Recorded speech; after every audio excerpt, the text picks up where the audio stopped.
E aí, pessoal, tudo bem? Hoje a gente vai se jogar de cabeça no mundo das finanças, tá? Mas, sem economizar na conversa. A gente vai falar do nosso querido real e dessa alta do dólar que tá dando o que falar. É isso aí. A gente separa um artigo aqui do Terra que mostra o dólar batendo um recorde histórico.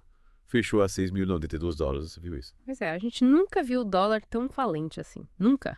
Frente ao real. Um marco, né? É. E não dos bons. A situação tá preocupante. E o que me deixou de cabelo em pé foi que, mesmo depois do Banco Central fazer 2 leilões, vendendo mais de US 4,6 bilhões, o dólar continuou subindo. Parece que nada segura essa fera. É, o bicho tá pegando. Essa alta toda tem a ver com a incerteza, né? Que os investidores estão sentindo em relação à capacidade do governo de aprovar os cortes de gastos no Congresso. Imagina você investe num país onde as contas públicas estão descontroladas. Dá para confiar. Faz sentido. E o Haddad, nosso ministro da Fazenda, sabe que a coisa tá feia. Tanto que correu lá para Brasília, para se reunir com Lula e discutir medidas para segurar essa onda. Parece que o foco é garantir que as propostas do governo sejam aprovadas sem muita enrolação. Exatamente. Essa reunião mostra que o governo está ligado no problema e quer estabilizar a economia. Mas o que me intriga é quais propostas eles vão conseguir aprovar. Será que vai ter jogo de braço no Congresso? A gente sabe que aprovar medidas impopulares como corte de gastos nunca é fácil. Verdade. E o pior é que, enquanto os políticos debatem lá em Brasília, quem sente o impacto no bolso é o brasileiro, né? Com certeza. É. Essa alta do dólar afeta a vida de todo mundo. Importados ficam mais caros, viajar para o exterior vira um sonho distante e as empresas que dependem de produtos de fora têm que se virar nos 30. Fica tudo mais caro, né? Desde o cafezinho da padaria até o celular novo. E para quem sonha fazer aquela viagem internacional, a coisa complica, né? Com certeza. Imagina, você planejou suas férias por meses, juntou dinheiro e de repente o dólar dispara. É de tirar o sono de qualquer um. E não é só a viagem que fica mais cara. A gente sente no supermercado, na roupa, no eletrônico, é um efeito cascata que acaba impactando todo mundo, né? A gente sente o peso no bolso. E a pergunta que não quer calar é: o que o governo pode fazer para segurar essa alta do dólar? Será que tem alguma carta na manga? Olha, não existe solução mágica, né? Mas o governo tem algumas ferramentas para tentar controlar a situação. Uma delas é a taxa básica de juros, a famosa Selic, né? A Selic? Lembro que quando eu era criança, meus pais falavam da Selic como se fosse um bicho de 7 cabeças. Mas explica pra gente o que a Selic tem a ver com o dólar. A Selic é como um imã, sabe? Para investimentos estrangeiros. Quando a taxa de juros aqui no Brasil está alta, fica mais interessante para quem tem dólar aplicar o dinheiro aqui. Afinal, né? Eles ganham mais com juros altos. Entendi. Então, se o Banco Central aumenta a Selic, o dólar tende a cair. Exatamente. E Porque mais dólares entram no país, a oferta aumenta e o preço tende a baixar. É a lei da oferta e da procura. Faz todo sentido. Mas aumentar os juros também tem seus efeitos colaterais, né?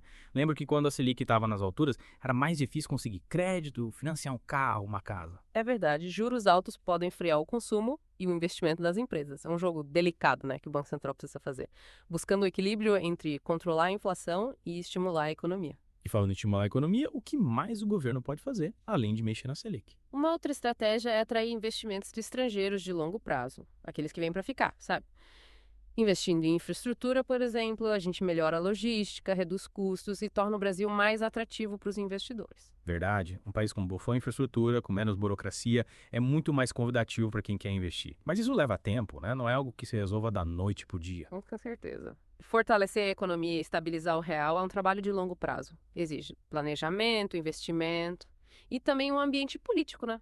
Mais estável. E por falar em ambiente político, como você acha que esse clima de incerteza em Brasília afeta o dólar? A instabilidade política é um veneno para a economia.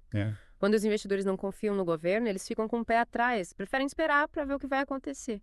E essa desconfiança se reflete na cotação do dólar. Parece que a gente está num barco meio balançado, né? E o dólar é o termômetro que mostra o nível da turbulência. Exatamente. E nesse momento, o termômetro está marcando alta. Mas a gente sabe que o Brasil já passou por outras crises e sempre deu a volta por cima, né? O importante é ter esperança e buscar soluções. É verdade. E você, ouvinte? Como essa montanha-russa do dólar tem impactado a sua vida? Conta pra gente. Deixe o seu comentário, manda um e-mail. A gente quer saber a sua história. É isso aí, compartilhe, né? Compartilhe suas experiências, seus perrengues, suas estratégias para driblar essa alta do dólar. Afinal, a gente está tudo no mesmo barco, né? E por falar em remar contra a maré, será que tem alguma luz no fim do túnel? O que o Brasil precisa fazer para fortalecer o real e deixar o dólar mais calminho ao longo prazo? Essa é a pergunta de $1 milhão. Brincadeiras à parte, não tem receita de bolo, mas existem medidas que podem ajudar a estabilizar a nossa moeda. Tipo o quê? Quais os ingredientes mágicos para essa receita? Um ingrediente fundamental é atrair investimentos estrangeiros de longo prazo, aqueles que realmente acreditam no potencial do Brasil, né? Para isso, a gente precisa mostrar que o Brasil é um bom lugar para investir, com segurança jurídica, menos burocracia e um ambiente político mais previsível. Verdade, ninguém quer colocar dinheiro num lugar onde as regras mudam toda hora, né? Previsibilidade e estabilidade são essenciais para atrair os investidores. Exatamente. Outro ingrediente importante é investir em educação e inovação.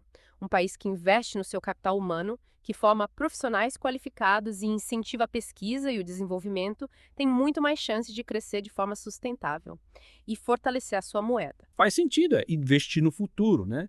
Apostar na capacidade dos brasileiros de criar, inovar e construir um país mais forte. Com certeza, e não podemos esquecer do combate à inflação. Esse vilão que corrói o poder de compra do nosso dinheiro, né? Controlar a inflação é fundamental para manter a economia saudável e o real valorizado. É uma luta constante, né? Parece que a inflação está sempre espreitando, pronta para dar o bote. Pois é, mas com políticas fiscais responsáveis, controle dos gastos públicos e medidas que estimulem a produção e a competitividade, a gente consegue manter a inflação sob controle.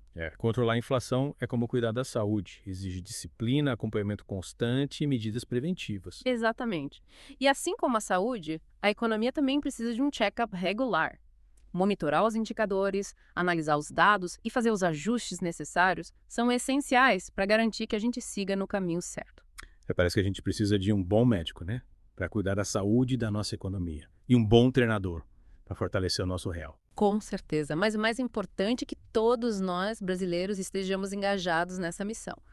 Afinal, o futuro do Brasil e do real está em nossas mãos. É isso aí, pessoal. A gente precisa se unir, cobrar dos nossos representantes e fazer a nossa parte para construir um país mais forte e próspero. Exatamente. E lembre-se, informação é a chave para tomar decisões conscientes e participar ativamente da construção do nosso futuro. Valeu, galera. Essa foi a nossa conversa sobre a alta do dólar e os desafios da economia brasileira. Esperamos que vocês tenham gostado e aprendido um pouco mais sobre esse tema tão importante. Continue acompanhando o The Deep Dive para mais análises e mergulhos profundos no mundo da economia e das finanças. A gente se vê na próxima. Fiquem ligados e até mais.